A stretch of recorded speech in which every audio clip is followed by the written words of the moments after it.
Well, I guess so, but that is an argument, however, that if you are a young Steve Jobs or a young Bill Gates in your garage thinking about what could be done as a Canadian, and you don't have the resources to pay the higher price, does the country pay a higher price because it discourages innovation? Absolutely. But the obverse of what you're just saying is we're going to cost subsidize. And you, Trina, who are the medium user, etc., you're going to subsidize the young genius who doesn't have any means. Gee, I'd be honored.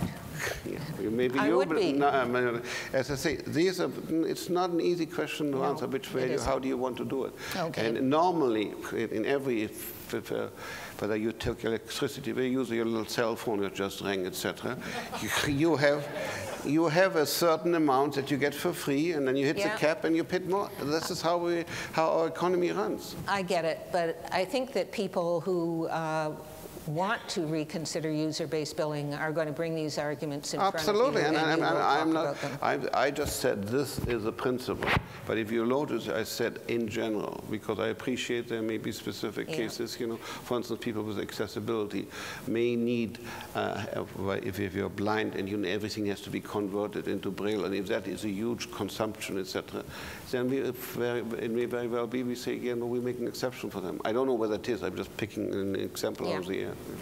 Okay, vertical integration. Yes. Well, Richard Sturzberg said yesterday, and I know he's always right because he told me that,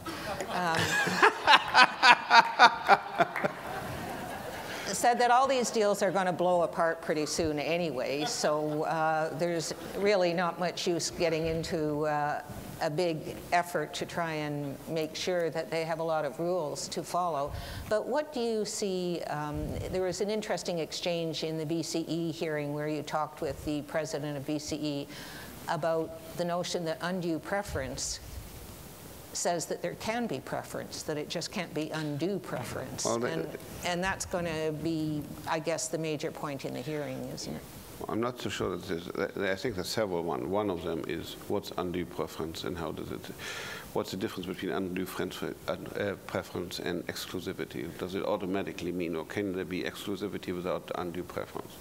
That's clear. Second one is undue preference, reverse onus, etc. We have undue preference everywhere. Reverse onus is not there in some areas. Should we have reverse onus across the board?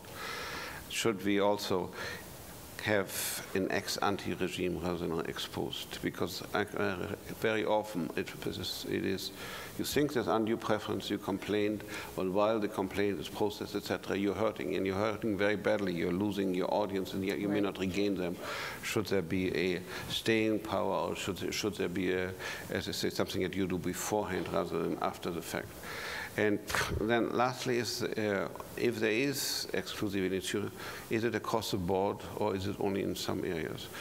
If you notice the FCC, when they allowed the Comcast merger, they talk about non-replicable program, which I translate as sports, but maybe something else, or anything, something that is not replicable, and something that is very important to the user, that he wants to see, he or she wants to see, and for which they're actually willing to move their provider. Clearly, Super Bowl is one example. You just in the paper this morning read in the UK, they just made a ruling that the European Cup has to be available on live TV. You cannot restrict it to pay TV, or notwithstanding a pay TV is going to pay much more for it. Whatever ruling body has said, it's in the national interest that every Brit can follow it on TV for free. What is this category of? If assuming there is a category of non-replicable, if you accept that idea, what falls in it, and what are the tests for falling into it? These are all, I think, fascinating questions. Of course, that gets the background is, does it make sense in terms of business? Most of them probably not, because you're forgiving a very good stream of income in order to hopefully somebody will switch carriers and come to you because you have the exclusivity. The other thing is, if there is a rule that you have to share, etc., on reasonable commercial terms, what does that mean, and who determines what's reasonable commercial, what points do we take on? Well, so I think intellectually this is going to be a very interesting hearing. Get your head around that and try to come up with something that's workable, it's not overly bureaucratic, and that the industry allows them to prosper. You know? This is obviously of great interest to consumers. What about creators? Why should they be interested in it? Well, creators well, obviously want to have their product distributed as widely as possible. So I would think their interest, by and large, would be in terms of as being exposed to as many platforms as possible, rather than being a restricted one, because it also spreads their fame, their expertise, etc. But I see, maybe they come forward at the hearing and say, no, actually, exclusivity works for us too for these and these reasons. And not apparent to me at first blush, but I don't rule it out at all. Well, the economic, if they can get more money for their product for exclusivity, they may choose that before. Yeah, but that's a trade-off. Money versus distribution and dispersal and fame, you know. But is there a notion that some exclusivity can actually spur creativity and spur innovation? That if you think that if you develop something that's remarkable and unique, that you will be able to use that either as an individual creator or as a business to help yourself grow? Yeah, for that, we do have intellectual property rights. I mean, if you you are the creator, you own the copyright in your stuff. If you don't want to sell it, then nobody's making you sell it. As far as if you bargain in a way in order to get funding, a different story. But I mean, that's what the original idea of all intellectual property is, that you get a marketable product. But nevertheless, if you're a company and you're working in a company and you want to develop a product that can only be used by BCE or by Shaw or whatever, you know, do you really need to make that available to other people, even on commercial terms? As you say, now you're talking about products. Yeah. So far we were talking talking about services. I mean, the exclusivity that you've seen with the iPhone, perfect example, in the US and even in Canada, was only available from one carrier originally. That was commercially, I mean, there was no broadcasting issue. Sorry, no broadcasting issue.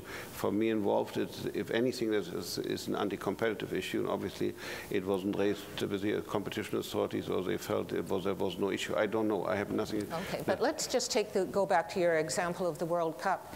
Did the body who made this rule, okay, live TV, everybody who's got a TV can see it. Yeah. What about the ability to see it on your phone? Did they also rule that it has to be available? Trina, I only read the headlines, so I don't I just think you know everything. No, but it's a good, but it's a good question. And, you know, I would imagine you say no.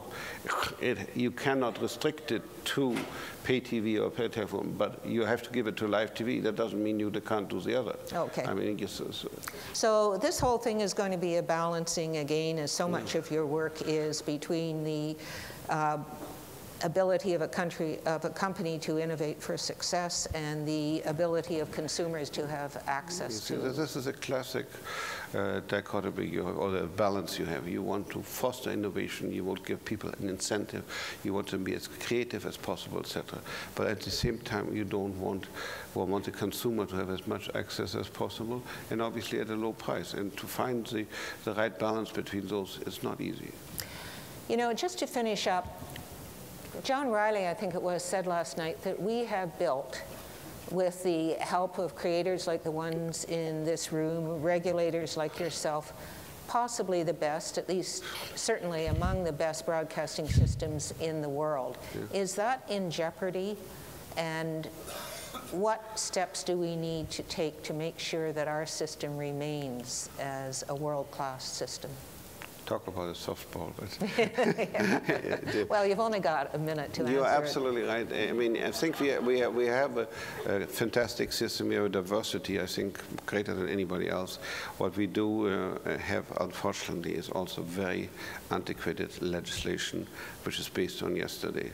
And we shouldn't rest on our laurels, and we got to have the means to address it.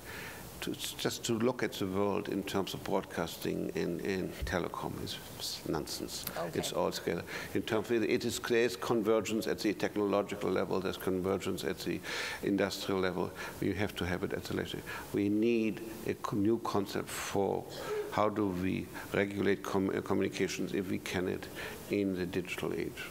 And how would you challenge the people in this room to help that happen?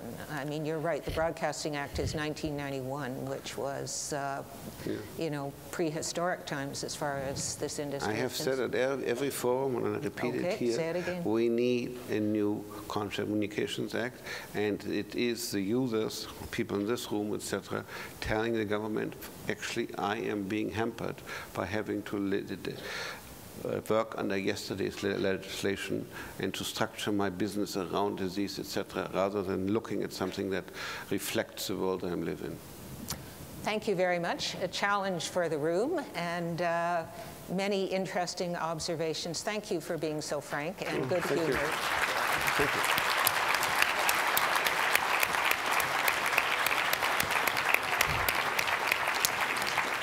Thank you very much, Trina and Mr. Chairman. I think it was a great exchange and very enlightening, and I think you truly were unplugged, so thank you very much.